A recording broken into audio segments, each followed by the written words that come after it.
Imana yacu nk'uko Imana ya Isirayeli yahoraga ibarangaje imbere.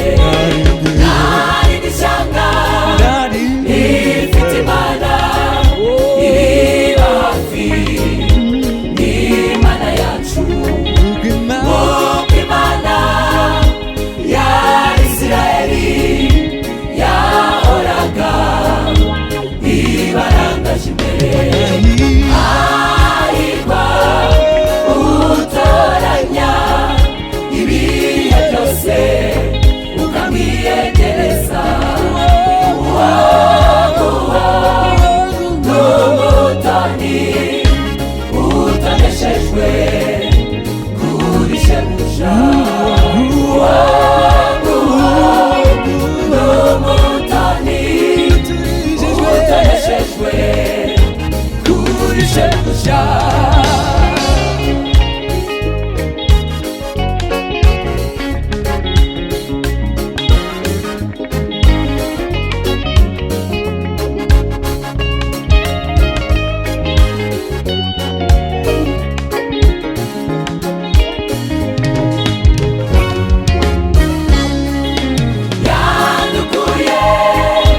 Hirya no hino mu mpande enye z'isi yacu, maze dushyira mu rugo rwayo.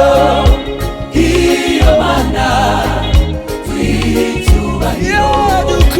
Yadukuye hirya no hino mu mpande enye z'isi yacu, maze dushyira mu rugo rwayo. Iyo Mana tuyihe icyubahiro. Maze dushyira mu rugo rwayo. Iyo Mana tuyihe icyubahiro. Iyo Mana tuyihe icyubahiro. Iyo Mana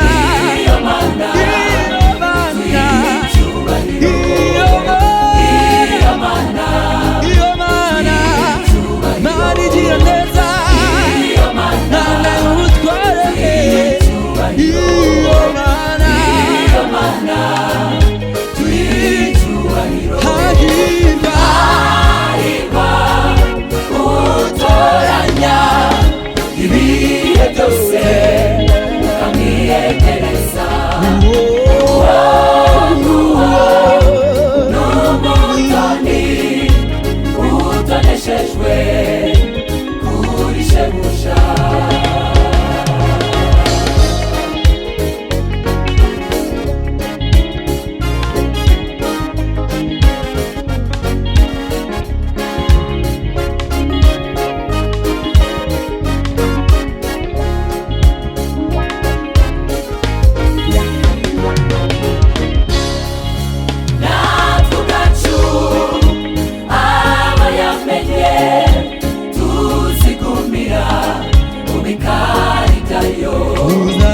Tuzazwa n'ibyo mu nzu yayo, dushishijwe n'imigisha yabo. Natwe ubwacu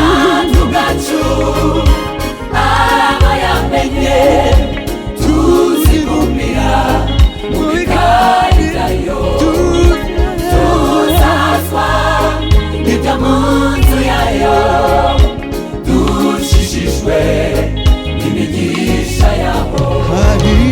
Hahirwa utoranya ibihe byose ukamwiyegereza. Uwo n'umutoni utoneshejwe kuri shebuja. Uwo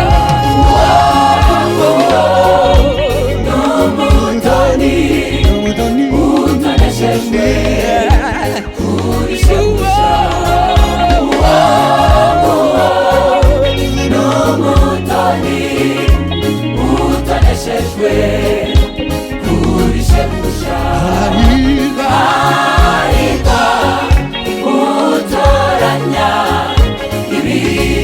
wese ukamwiyegereza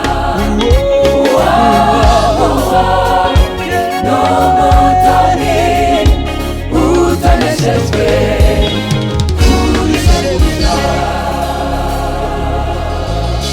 Tuzahazwa n'ibyo mu nzu yayo, dushishijwe n'imigisha yayo.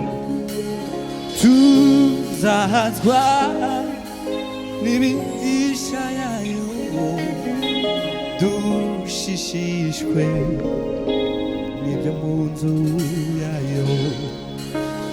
Natwe ubwacu abo yamenye, tuzigumbira mu bikari byayo. Tuzahazwa n'ibyo mu nzu yayo, dushishijwe n'imigisha. Tuzahazwa